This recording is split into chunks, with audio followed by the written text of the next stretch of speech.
couldn't stop anybody. But Dave Tobe was our strength coach. Oh, wow. That's another name I recognize. That's for sure. Yeah. I mean, he's going to be a head. I mean, there's definitely some talent on that staff for sure. Hey, Trey, heard, I think it was Jim Nance that said he impacts his players when it comes to Reid. You were one of those guys that he impacted. Tell us kind of how he impacted you. Well, first of all, my mom loves it because he was the first person to call her from an airplane. Back in the 80s? But he made you feel special. My first travel, I was a redshirt freshman, and we played Baylor, and he was paid so much attention to detail. We each got a test, and there were 4 pages. On each page, there were 8 or 10 plays, and you had to draw up what you did. Well, I'm going through my test, and I'm the first one done, and I'm walking up to the front of the plane. Not a chance in hell I should be done with this test. And the grad assistant stopped me and looks at my test. He goes, "Oh, that's great. You did the left and right tackle. You got to know what the left guard there and the right guard are doing." And I kind of looked at him, I'm like, I'm 6'7". Well, I'll never play center. But it was a great example of Coach Reid always preached O-line, our team within a team. And once I got on that field, when I was playing tackle, I knew what the left guard was going to have to do against that formation and that play. And it just, continuity, and he always preached that. And, hang out together, get to know each other. And the little things make such a big difference. I remember my first, before the varsity showed up, we spent an hour on stance and where my feet should be. And it all, I was kind of looking at him like, oh my gosh, but if your feet are in the right spot, then you're gonna, and you can be he in the right position to do your job. I play golf, and I learned, I love it. And he used to talk about aim small, miss small. When you're in pass pro, when you're firing, you're going to punch the D lineman. If you don't just try to hit anywhere on his chest, you try to put your hands right through, his nipple. And well, if you miss, you're still getting his chest, and no, just little things like that he's a special guy. He's a player's coach. I never bug him, but it's amazing how quickly he turns around and returns a text. Yeah, and so that's where I was getting ready to say, you still communicate with him, whereas he only spent a couple of years there. He could have gone on and forgot about you. That's what's special about him. There's no doubt. In fact, when he went to the Packers, 4 of us road trip up to Green Bay. We'd never been there, and we didn't really kind of understand. It was a preseason game, and we thought, we'll get a hotel. Well, we couldn't get a hotel. He let us crash at his house.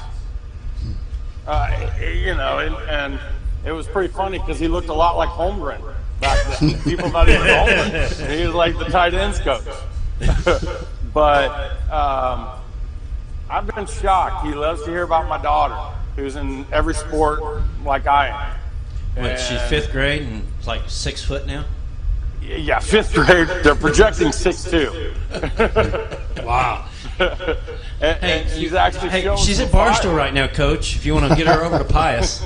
She's doing okay, it sounds like. But that's what I did. When football season was over, I played basketball. And when basketball was over, I played baseball. And back then, the coaches couldn't come see you play football. But I had, Coach Switzer and Coach Reid and Pat Jones from Oklahoma. They were at my basketball games in high school. And you could. That's when you could evaluate. He's a funny guy. He loves. You can tease him, and he'll tease you. And he just remembers.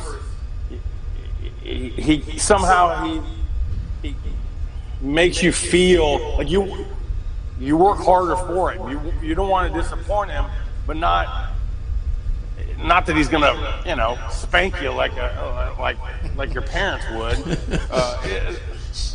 Run through a brick wall. I mean, that was my kind of demeanor anyway. But Coach Reid, man, the X's and O's, but it was all about leverage and seeing. We had guys that football's not always about strength, balance and leverage, and you can learn. One of the best. I hated it, but one of the best things that ever happened was I was 250 my first year, and I learned how to have good technique.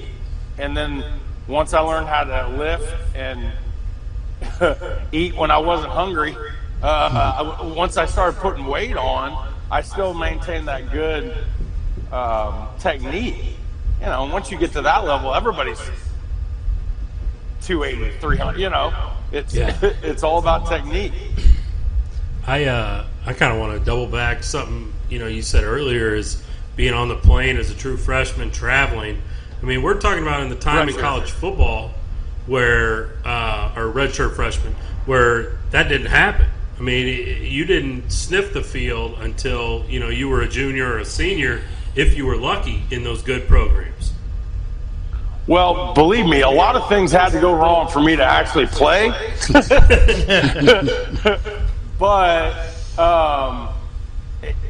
you get special teams, and that's right. I mean, I lettered every year I played, but I only started my junior and senior year, which actually benefited me more because I learned from the older guys. And even when Coach Reid left, we still used so much of his terminology. And you guys were talking about VCR tapes. The remote was connected to the VCR. And you always knew which one was Coach Reid's because that rewind button was worn out. Lean, and he would, he'd talk about how, you didn't get beat here because he's better than you. You got beat here because you weren't in the right position. Yeah. God bless Coach Cherry. Hey, God bless Coach Cherry, but he worked you harder than Cherry did. Coach Cherry. Oh, there's no doubt.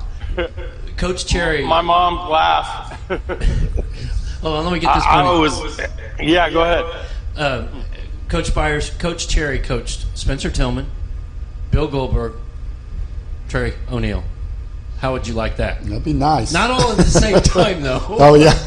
But over the course of his career, it was good. Billy was in my sister class, but my favorite thing about Goldberg was he was our punter. He's our kicker. That's how good an athlete that guy was. I got proof in our yearbook of that, too. Yeah. Coach Byers kind of got a chuckle when you were talking about the remote because I think he remembers those old cowboy remotes too on the VCR.